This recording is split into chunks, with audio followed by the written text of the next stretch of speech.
দেখতে পাচ্ছি? আলহামদুলিল্লাহ। ব্যাখ্যার দরকার নেই, সময় শর্ট, আপনারা বুঝে নেন। রাসূল বলেছেন কিয়ামতের আগে মানুষ জেনা করবে, জেনাকে মানুষ জেনা মনে করবে না, মনে করবে এটা অ্যাফেয়ার, ছেলে মেয়ের ক্রাশ, এখন নতুন শব্দ আসে কি, ক্রাশ। চোখে চোখে কন্ট্যাক্ট হবে, কো এডুকেশনের মাধ্যমে মোবাইল নাম্বার এক্সচেঞ্জ হবে, রাতের বেলা কথা হবে, ফোন হবে, তারপর চা খাবে, কফি খাবে, ঘুরবে, আস্তে আস্তে বেডে যাবে, তারপরে ব্রেকআপ হয়ে যাবে। তাদের কাছে সিম্পল, এটা খুব সিম্পল, সিলি ব্যাপার। আর কোরআনের কাছে এটা কি? জিনা। এক কথায় কি? জিনা।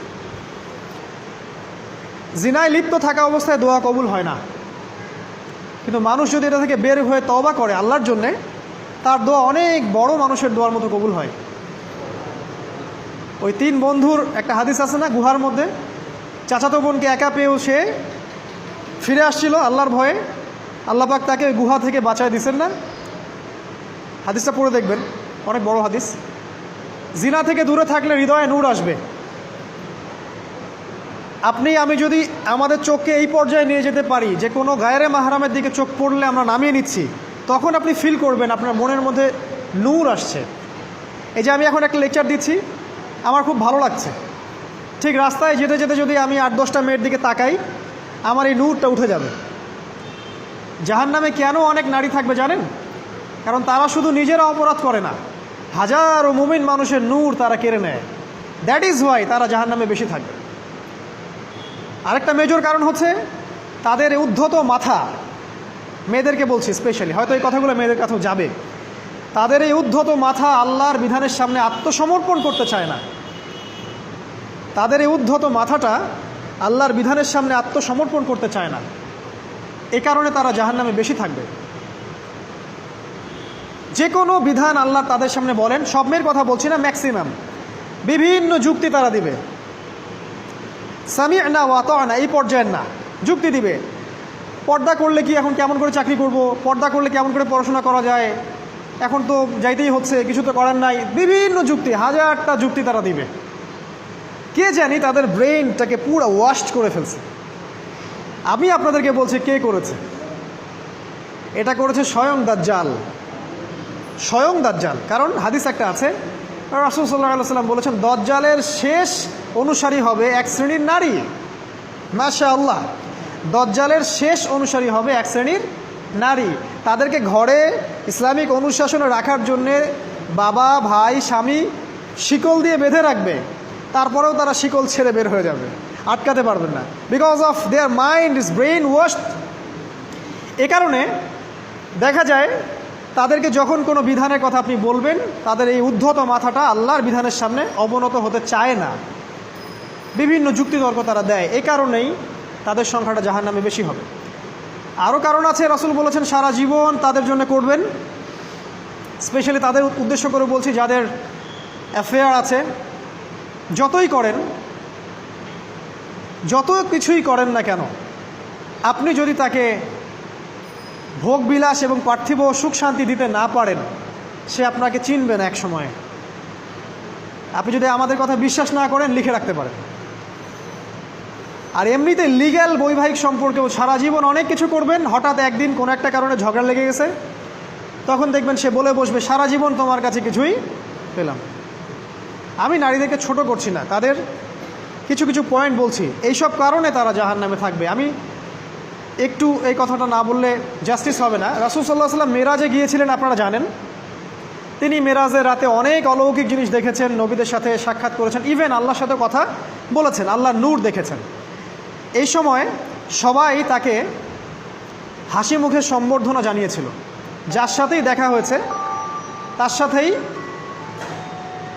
তিনি হাসি মুখে অভ্যর্থনা তাকে জানিয়েছে, আসসালামু আলাইকা আইয়ুহান নবী, সবাই বলেছে হাসি মুখে। একজন মালাক, একজন ফেরেশতা তাকে দেখে হাসেননি, একজন। আপনারা কি জানেন? রাসূল সাল্লাল্লাহু আলাইহি ওয়াসাল্লাম অবাক হয়েছিলেন। তিনি বলেছিলেন যে ইয়া জিবরিল, ওর চেহারাটা এত গম্ভীর কেন, সে আমাকে দেখে হাসছে না কেন, তার মুখে হাসি নাই কেন? জিবরিল আমিন বলেছেন যে তার নাম হচ্ছে মালাক, সরি তার নাম মালিক, তার নাম মালিক, সূরা যুখরুফের মধ্যে আছে, তার নাম মালিক। যেদিন থেকে আল্লাহ জাহান্নাম সৃষ্টি করেছেন সেদিন থেকে তাকে জাহান্নামের দায়িত্ব দিয়েছেন, অর্থাৎ জাহান্নামের হেড অফ ডিপার্টমেন্ট ইনচার্জ, সেদিন থেকে তার মুখের হাসি উঠে গেছে। আমরা দোয়া করি আমরা যেন তার সাক্ষাৎ না পাই।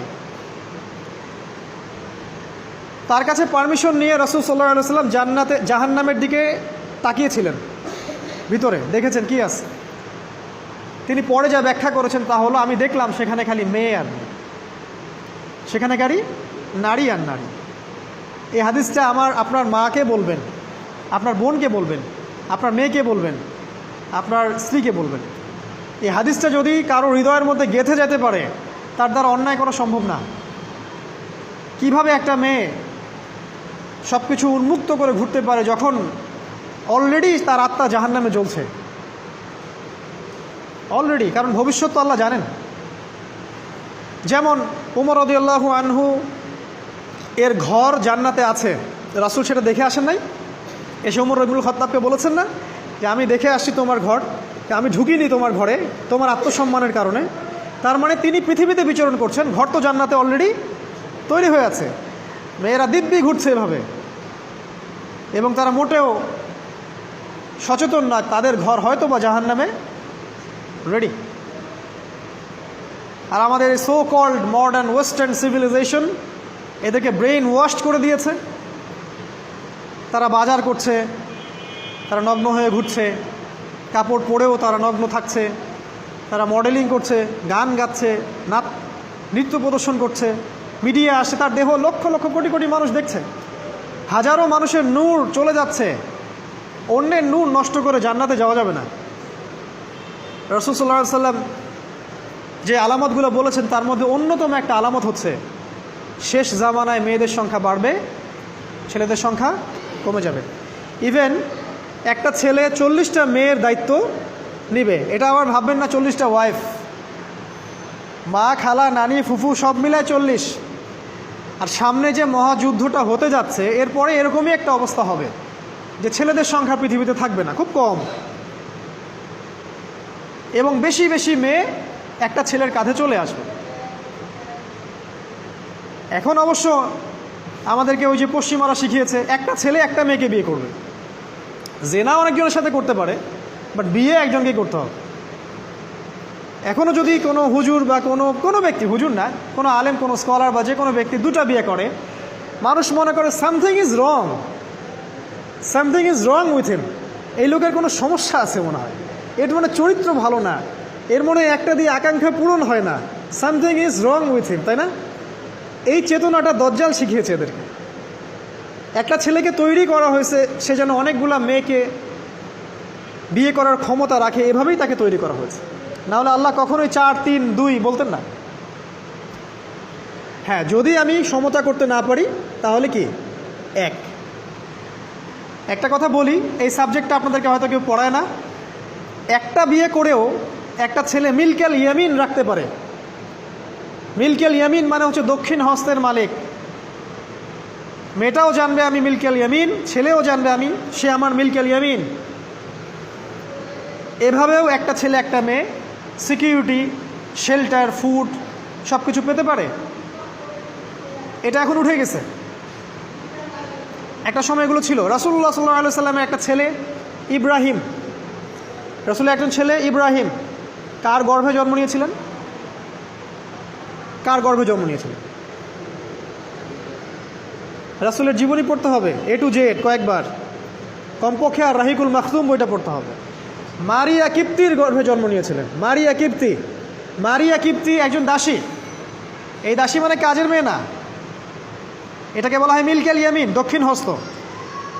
পারস্যের রাজা মিশরের রাজা দুজন দাসীকে রাসূল সাল্লাল্লাহু আলাইহি সাল্লামের কাছে উপহার দিয়েছিলেন। তার একজনকে রাসূল সাল্লাল্লাহু আলাইহি সাল্লাম নিজের করে নেন, বিয়ে করে নেন। তার গর্ভে জন্ম নিয়েছিল পুত্র ইব্রাহিম। এই সাবজেক্টটা আপনাদেরকে কে পড়াবে এখন? ইভেন এখন আলেম ওলামাও দুটো বিয়ে করতে ভয় পায়, মনে করে যে সমাজের মানুষ আমাকে কি বলে না বলে। সবচেয়ে বড় কথা হচ্ছে এই কাজ করার জন্য ব্যাকবোন শক্ত থাকা দরকার। ব্যাকবোন মানে মেরুদণ্ড, স্টিলের মতো, তাহলে এই কাজ করতে পারবেন। নারীর সংখ্যা যে বাড়বে, 40 × 1 হবে, তখন এই 39টা মেয়ে কী করবে? এখনও সমাজের মধ্যে নারী পুরুষের অনুপাত 1:4, মানে প্রতি একজন ছেলের জন্য 4টা করে নারী ঘুরছে সমাজে। এটা তো স্ট্যাটিস্টিক, আপনি ইন্টারনেটে গেলেও দেখতে পারবেন। এবং পশ্চিমা কান্ট্রিগুলোতে এগুলো আরও অনেক বেশি, ওদের অনুপাতটা আরও অনেক বেশি। তাহলে এই বাকি মেয়েরা আসলে করবেটা কি? সবাই যদি একটা করে বিয়ে করে, তাহলে বাকি মেয়েদের কি হবে? তারা কি পতিতালয়ের সম্পত্তি হবে? ওদের যৌন অধিকার নাই? ওরা শারীরিক, মানসিক, শেল্টার, ফুড, খাবার, পানীয় এগুলোর অধিকার রাখে না? এখানে নারীবাদীরা কি বলবে? সব নারীবাদী, এদেশের যত নারীবাদী আছে, সেকুলারিজম, এই নারীবাদীরা বেশিরভাগই দজ্জালের এজেন্ট। নিজ হাতে দজ্জাল ট্রেনিং দিয়ে এদেরকে তৈরি করেছে। আপনারা হয়তো ভাবছেন দজ্জাল তো এখনো বের হয় নাই, ট্রেনিং দিল কিভাবে? আমরা কি ইবলিসকে দেখি? ইবলিস নাই, ওর অস্তিত্ব নাই। এখানে ফেরেশতারা ঘিরে রাখছেন, এটা দ্বীনি মজলিস, কেউ দেখতে পাচ্ছি? তাদের অস্তিত্বকে অস্বীকার করতে পারেন? দাজ্জালও এরকমই একটা এভিডেন্স, এরকম একটা সোল। সে অলরেডি রিলিজড, সে শুধু মানুষের রূপে আমাদের সামনে আসেনি, সামনেই আসবে। একজন ইহুদির যুবকের বেশ ধরে সে সামনে আসবে। কিয়ামতের এভিডেন্স হচ্ছে নারীর সংখ্যা বাড়বে, পুরুষের সংখ্যা কমে যাবে। আরেকটা এভিডেন্স হচ্ছে নারী পুরুষের পোশাক পরবে, পুরুষ নারীর পোশাক পরবে। পোশাক মানে কি? জিন্স আর গেঞ্জি? হ্যাঁ, এটাও একটা ব্যাখ্যা। ঢাকায় তো জিন্স আর গেঞ্জি চলছে, টি শার্ট। এখানে অন্য একটা ব্যাপার আছে, আমি সেটা আপনাদেরকে আজকে বলছি। সেটা হলো, এটা শুধু এই পোশাক বলতে শুধু গায়ের পোশাক বোঝানো হয়নি। আল্লাহ বলেনি নারীরা তোমাদের পোশাক, তোমরা নারীদের পোশাক। তার মানে কি? না, এটা নারী, এটা আমার ওয়াইফ। নো, কোরআনের আয়াত এবং হাদিসের আয়াতগুলো দুই রকম। মুহকামাত, যেগুলো স্পষ্ট, মুতাশাবিহাত, যেগুলো অস্পষ্ট, যেগুলোকে তাউইল, ব্যাখ্যা করতে হয়। আর তাউইল কারা করবে? যাদেরকে আল্লাহ জ্ঞান দিয়েছেন তারা করবে, সবাই করবে না। তাউইল করার পরেও তারা বলবে আল্লাহই ভালো জানেন। এজন্য আমি বলছি আল্লাহই ভালো জানেন, কিন্তু আমার ব্যাখ্যা হচ্ছে যে এখানে পোশাক বলতে বোঝানো হয়েছে যে মেয়েরা সামাজিক, অর্থনৈতিক, রাজনৈতিক সমস্ত ক্ষেত্রে ছেলেদের নেতৃত্বের আসন নিয়ে নিবে। You are agree with me? আমার সাথে এগ্রি করেন? পরিবার, সমাজ, রাষ্ট্র, সব জায়গায় they will play the functional role of male in society. তারা সমাজে পুরুষের ফাংশনাল রোলটা প্লে করবে, আর পুরুষ নারীর জায়গায় চলে আসবে। ওই যে পিছনে গিয়ে ইয়েস স্যার, সামিয়ানা, ওয়াতানা, এই হবে অবস্থা। এগুলো কি আমরা দেখতে পাচ্ছি? ব্যাখ্যা করার দরকার নেই। তবে একটা হাদিস না বললে ইলমের জাস্টিস হবে না। সেটা হলো আল্লাহ রাসূল সাল্লাল্লাহু আলাইহি সাল্লাম বলেছেন, কোনো কওম ততক্ষণ পর্যন্ত সফল হতে পারে না যতক্ষণ পর্যন্ত তাদের নেতৃত্ব দিবে একজন নারী। হাদিস কি আছে এটা, নাকি বানাই বললাম? তাদেরকে বুখারী খুলে দেখতে বলেন। কোনো কওম, আর রাসূল যখন একটা কথা বলেছেন তার মানে পৃথিবী উল্টে গেলেও কথাটা সত্য হবে, কিছুই করার নাই। এই কারণে পশ্চিমারা এখন খুব ভয় পাচ্ছে, কারণ রাসূল সাল্লাল্লাহু আলাইহি ওয়াসাল্লামের অনেক ভবিষ্যৎবাণী আছে কিয়ামত সম্পর্কে। ওরাও এখন খুব ভয় পাচ্ছে, ওভার কনসিয়াস, যে এগুলো তো হতেই পারে। এটাকে ঠেকানোর যত পদ্ধতি তারা অবলম্বন করছে, কিন্তু লাভ হবে না। প্রতিটা ইস্যু ওদের বিপর্যয় ডেকে আনবে।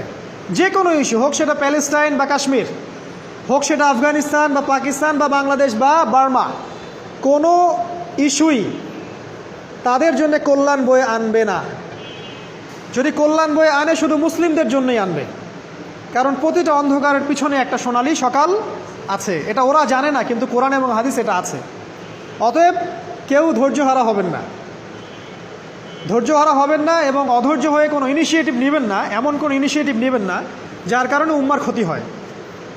কারণ সামনে যে সময়টা আসছে, এটা আমাদের বিজয়ের সময়, ওদের বিজয়ের সময় নয়। All you have to do, আপনাকে শুধু এতটুকু করতে হবে, জাস্ট বি প্রিপেয়ার ইউরসেলফ। নিজের প্রস্তুতি নিজে নেওয়া শুরু করেন, কারো দিকে দেখার দরকার নেই। এবং অবশ্যই collectively, as a Umma, as a nation, কিয়ামতের আলামত হচ্ছে নারীর সংখ্যা বাড়বে, পুরুষের সংখ্যা কমবে। নারীরা পুরুষের পোশাক পরবে, পুরুষরা নারীর পোশাক পরবে। পোশাক মানে সোসাইটির ফাংশনাল রোল। মানুষ হালাল হারামের বিবেচনা করবে না, মানুষ জেনা করবে জেনাকে জেনা মনে করবে না, মানুষ মদ খাবে মানুষ মদকে মদ মনে করবে না।